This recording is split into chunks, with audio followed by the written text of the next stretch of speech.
C'est triste, c'est fini. Combien de fois dans notre vie dit-on cette phrase?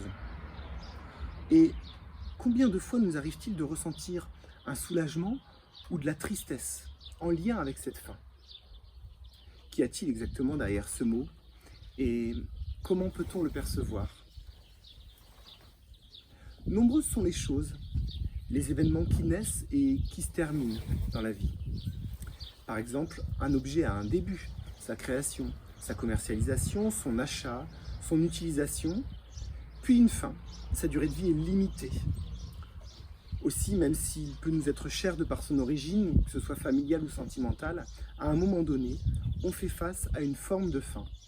Il ne fonctionne plus, est cassé ou obsolète. C'est identique pour un événement tel qu'un changement de vie. On peut avoir l'impression de finir une vie pour en commencer une autre. La notion de fin est alors personnelle. Certaines fins sont attendues avec impatience et d'autres appréhendées. Par exemple, quand vous souhaitez trouver un emploi, une nouvelle maison, il s'agit d'un choix délibéré. Et vous vous réjouissez quand cela arrive. Ça arrive au moment parfait pour vous, provoquant la fin de votre ancienne vie professionnelle ou un déménagement. C'est donc la fin de votre vie dans l'ancienne vie. Pourquoi cette différence de perception et de ressenti? Parce que certaines fins sont voulues, tandis que d'autres nous paraissent imposées. Elles tombent tel un coup près.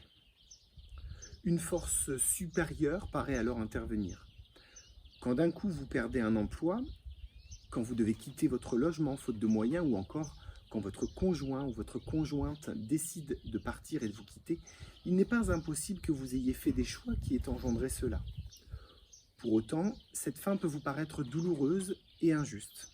Mais alors, comment rebondir face à ce genre de situation? D'abord, il est important d'accueillir les émotions, un temps de pause, de réflexion et surtout d'acceptation. Indispensable pour tourner une page et envisager l'avenir différemment de ce que nous avions planifié. Ensuite, je vous invite à vous remettre régulièrement en tête que ce qui nous arrive, même si ça paraît difficile à croire au premier abord, nous arrive toujours pour notre bien. J'entends par ce mot « bien » notre évolution.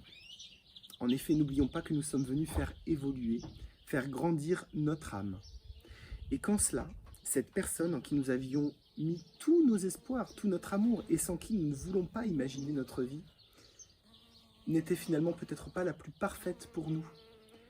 C'est la même chose pour le travail. Le changement imposé va peut-être vous permettre une nouvelle direction avec de nouvelles formations ou une entreprise dans laquelle vous pourrez évoluer alors que vous ne pouviez pas dans l'ancienne, ou qui va bousculer tout simplement votre routine qui n'était pas finalement bénéfique pour vous.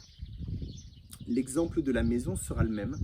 L'environnement n'était peut-être pas le plus propice à votre épanouissement ou votre évolution par les rencontres que vous allez bientôt faire en habitant dans votre nouveau logement et qui seront plus bénéfiques pour vous.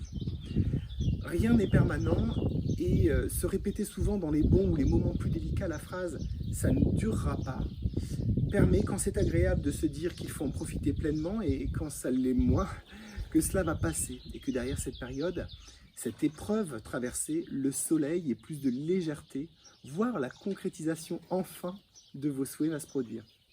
Car vous aurez travaillé un aspect de vous pendant cette période qui aura peut-être débloqué un niveau, un peu comme dans les jeux vidéo d'ailleurs, vous permettant d'atteindre le niveau suivant. Tout a un début et une fin, et les pages se tournent régulièrement. C'est comme si on vivait plusieurs naissances et plusieurs morts en une seule et même vie.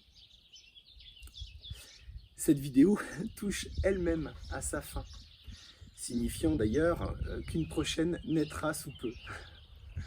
Alors, je vous remercie pour votre attention.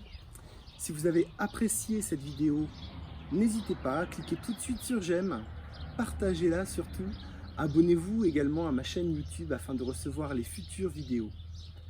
Vous pouvez également vous abonner à ma page Facebook et mon compte Instagram, l'âme et merveille.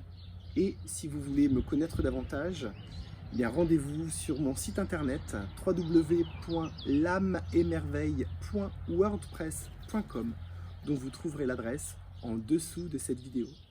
Je vous remercie pour votre attention et je vous dis à très bientôt.